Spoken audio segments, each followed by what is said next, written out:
L-Aġenzija Maltija kontra l-ħasil tal-flus l-FIAU irċifiet aktar minn 10,000 rapport matul l-2025. Dan jirrappreżenta żieda ta' 13% f'rapportaġġ dwar transazzjonijiet suspettużi. Huwa sinjal pożittiv għax juri li hemm marfin tajjeb fis-settur privat fuq l-obbligi tagħhom ta' kontra l-ħasil tal-flus. Allura hekk kif jiżdied l-arfin u hekk anki kif jiżviluppa s-settur ikun hemm iktar rapporti.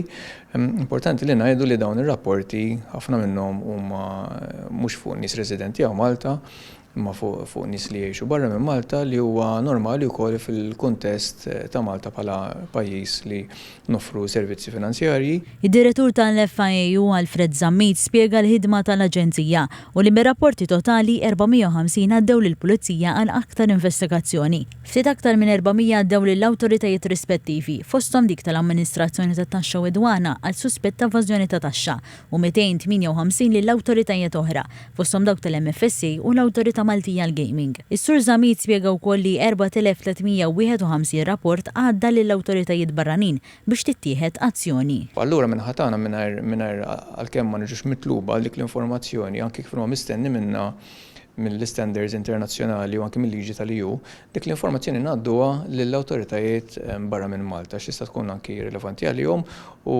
sabbi wkoll tajjeb li ngħid li meta jkollna laqgħat ma' dawn l-awtoritajiet barranin ta' spiss ifaħru u jirringrazzjawna tal-informazzjoni li ngħaddulhom. Il-maġġoranza tar-rapporti lill-FIAU saru mill-Crypto Asset Service Providers, segwiti minn operaturi tal-gaming li jaħdmu mod remot u istituzzjonijiet finanzjarji. Is-Sur Zammit enfasizza żieda fil-kuxjenza, fil-fatt qal li 50% tar-rapporti kollha saru biss fuq suspett ta' flus li mhumiex notfa mingħajr ma kienu jafu d-dettalji. Fosti raġunijiet li qajmu suspetti kienu nuqqas ta' kooperazzjoni u s-sors tal-flus. Ħareġ ukoll li 28% kienu każi ta' frodi, 8% fuq reati marbuta ma' taxxa u 4% marbuta ma' traffikar ta' droga. L-Aġenzija wettqet ukoll mal-2150 monitoraġġ fuq operaturi li huma fl-obbligu li jirrapportaw xi ħaġa li mhux tas-soltu, 150 spezzjoni. Kollox ħarġet 10 multi li flimkien ammontaw għal 1.3 miljun euro. Rigward rapporti dwar użu ta' flus kontanti l-FIAU irċivit 88 rapport, 3/4 tagħhom li daħlu mill-banek.